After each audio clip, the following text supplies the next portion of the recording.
Ahoy hoy everyone, it is Craig back at EPCOT for another Disney dining review. Before I get started, I want to remind you this is brought to you by Dreams Unlimited Travel. If you like our content and you want to support us, please consider booking a vacation through Dreams Unlimited Travel. It costs you no extra money and you get the support of a Dreams Unlimited Travel agent. So head over to dreamsunlimitedtravel.com today for a free no obligation quote. Now, I'm doing something that I don't normally do because I actually woke up early, and that's get to a theme park for breakfast.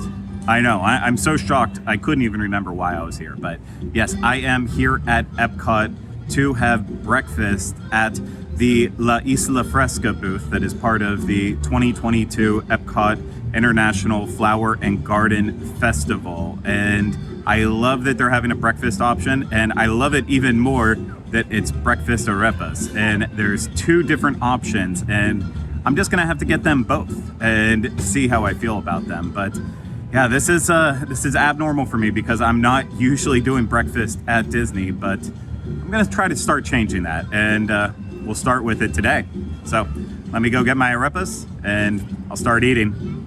I have my arepas, and oh my gosh, these things look good. I cannot wait to dig into them, but let's talk about what I actually got.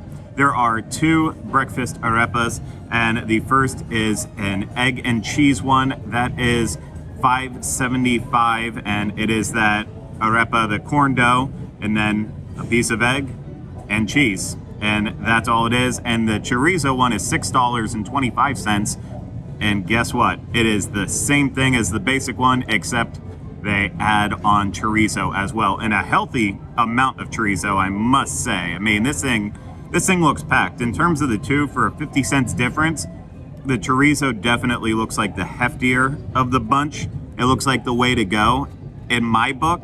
But if you don't like chorizo, then obviously that's going to cause an issue. But yeah, just looking at both of them, I'd have to say that the chorizo one looks like the actual winner. But I'm gonna go ahead and start with just the basic one, the regular egg and cheese one, only because in case the chorizo one's like too flavorful and too good, I don't want to ruin this one for me. So let's start at the beginning. Here we go. I was worried that the egg and cheese one would be a little on the bland side, and sure enough, it kind of is. You know, there's just a little hint of like salt and pepper to it, but I think that's actually coming from the actual arepa. It does have that corn flavor coming through, and obviously the cheese is adding a layer of saltiness to it, but that egg just, I don't know, even looking at it, it doesn't look like it has any seasoning on it, but the egg is just so bland. So really I'm tasting corn and cheese, which isn't necessarily a bad thing, but I was hoping for a little bit more flavor. I don't know, a little hot sauce or something that could probably kick this up to the next level. And of course there wasn't any out and about and around. Should have just brought my own from home just in case. I'm not that crazy. I'm probably getting there though, one day. But yeah, no, this is, if you're not adventurous enough to try the chorizo, or if it just ends up being bad, I don't think that this is a bad breakfast sandwich. Again, it is on the bland side, but you know what? It's hearty. It's heavier than I expected it to be at all. A lot of that has to do with the corn, but yeah, the egg, the cheese, it's just all adding a lot of heft. I would definitely feel full just after eating one of these as a breakfast sandwich, but I'm having two. So I'm gonna finish this one up and then move on to my chorizo. I'm moving on to the chorizo one, and I am very excited, but I think it's going to be very messy. One of the things I'm kind of confused about is why they chose for the chorizo on here to be more like a chili and, you know, just be crumbles of chorizo that's all falling apart. I feel like for a breakfast sandwich would have worked better even if they would have taken like a little chorizo sausage and just, you know, placed it on there. I feel like that might do a little bit better. Maybe form some into like patties or something. I don't know, but regardless, I think it's going to be tasty. It's just going to be messy. It's like I'm eating a breakfast sloppy Joe or something like that. I don't know. Let me just eat it rather than talk about it. I'm a little late to the game getting over here to try the breakfast at this booth.